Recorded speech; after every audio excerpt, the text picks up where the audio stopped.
Yesterday we had breaking news about a virus outbreak in northern Estonia. Unfortunately, it was not contained, and we are now receiving more and more reports about the spreading in central and southern Estonia as well. It has been made sure that the virus is spreading to pastries, and as such, doctors advise anyone who has had any in the last 24 hours to seek immediate medical help. Yesterday, during our visit to Jaan Poska High School, we saw pastries with green filling being given out to participants. The green filling turned out not to be broccoli, but something more sinister. Due to the broccoli factory being situated right next to the center of disease control, the broccoli in the pastries was accidentally switched with rotten flesh of the infected people. The authorities are still looking for a culprit. The president commented that this issue is, quoting, super important, and has now been declared a matter of national security.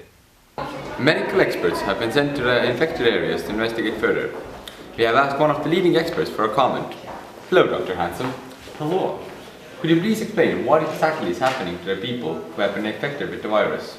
Yes, it is a virus that influences the brain and makes the infected people show some weird symptoms. The infected have a tendency to stand or sit in circles. Experts believe that the virus makes the infected lose some connections and make new ones in their brains. These new connections make the infected stick together and conceive plans in order to survive this session. They have even started writing projects and using flip charts to make their plans more efficient. Of course, the symptoms may vary in different cases. The infected people can lose some or all feeling in their limbs, which can make them drag their feet or go limp all over and fall to the ground. Here we see some infected people trying to hug. The virus lowers the body temperature rapidly, so we believe that the infected people try to keep warm in this cold weather by sharing body warmth. They also might appear sleeping in bunches on the floors or benches because they do not seek for comfort.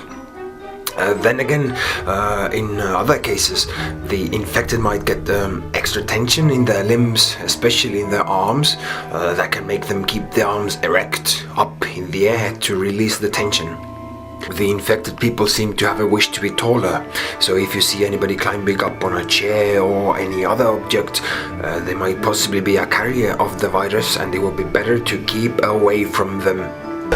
The virus affects the brain in weird ways, making the infected people care less about being socially excluded, so they do not have any problems with awkwardly dancing in random places or pulling weird faces or poses in the company of healthy people. We also believe it might be a mating call of the infected people, trying to attract the opposite sex.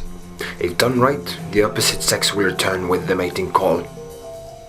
There is a possibility that they lose the ability to express themselves by using words, so they might use body language or try to communicate through unearthly noises. But most of all, the infected people try to act as if they are healthy to avoid being taken away from the session. They will look like any other delegate or official, but their brain might not work normally anymore.